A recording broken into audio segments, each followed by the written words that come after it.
retrouve aujourd'hui pour une toute nouvelle vidéo qui sera une séance commentée à l'obstacle avec Rico à la maison. Alors cette vidéo a été tournée 2 semaines avant le concours interne déguisé qui a eu lieu au club à la mi-août, donc autant vous dire que cette séance date d'il y a déjà un bon moment. C'est donc notre séance de préparation pour le concours, donc j'avais vraiment dans l'idée de nous remettre à l'obstacle clairement, parce que ça faisait un moment qu'on n'avait pas vraiment enchaîné ni rien. Donc je m'étais dit qu'il fallait qu'on se remette ensemble, surtout qu'en ce moment, du moins à ce moment-là, Rico était un peu, je vais pas dire braqué, mais il était pas très motivé à travailler et c'était vraiment pas agréable ni pour lui ni pour moi. Alors j'avais vraiment dans l'idée de rendre le travail, de rendre la séance agréable. C'est pour ça que vous allez me voir avec notamment une petite banane autour de la taille qui comporte des petits bouts de carottes. Alors si vous vous demandez pourquoi Rico n'a rien d'autre sur son filet à part les montants du mort, je vous invite à aller voir la vidéo qui est dédiée à ça sur la chaîne.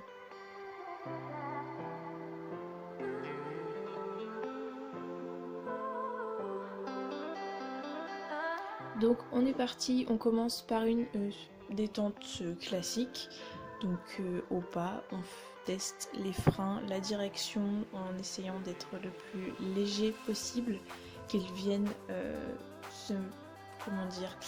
qu'ils viennent prendre gentiment son mort, qu'ils ne me prennent pas la main, qu'ils ne cherchent pas trop à me résister et qu'ils écoutent mon poids du corps et mes jambes.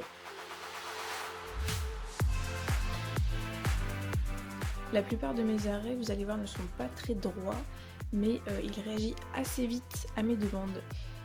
Par contre, voilà, dès que je vais lui demander de trotter, il a une espèce de réaction un peu bizarre que j'ai pas trop compris, alors que je l'ai bien prévenu avec la voix et avec mon poids du corps avant de mettre mes jambes. Il est un peu rétivé.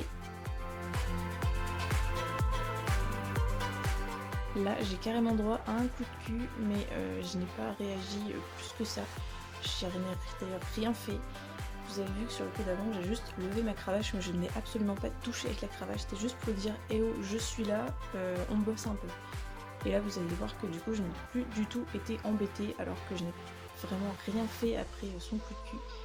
Et il est plutôt à l'écoute, en fait. Il s'est dit « Bah ok, d'accord, on travaille, j'ai compris, j'arrête un peu de faire l'idiot, je t'écoute un peu plus ». Et comme il m'a plutôt bien écouté, il a le droit à la récompense de son petit bout de carotte. Et après on a plein de bave sur les mains, c'est génial.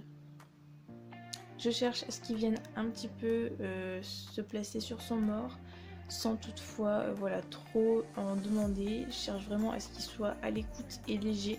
Je sais que si je joue trop dans mes mains avec Rico, il peut très vite se durcir.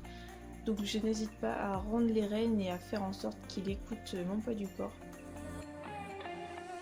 On part ensuite sur le galop, là j'ai vraiment eu aucun problème, il a vraiment été sage, j'ai pas eu un coup de dos, rien, il a vraiment bien écouté et j'ai un très bel arrêt.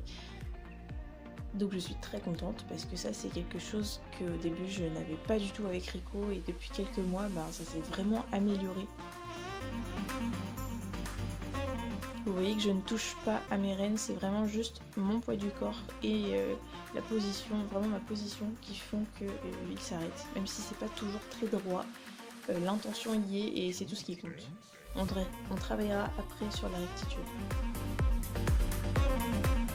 Ensuite je viens sauter le petit vertical qui est un peu caché derrière. Bon, Rico n'est pas ultra motivé en sautant.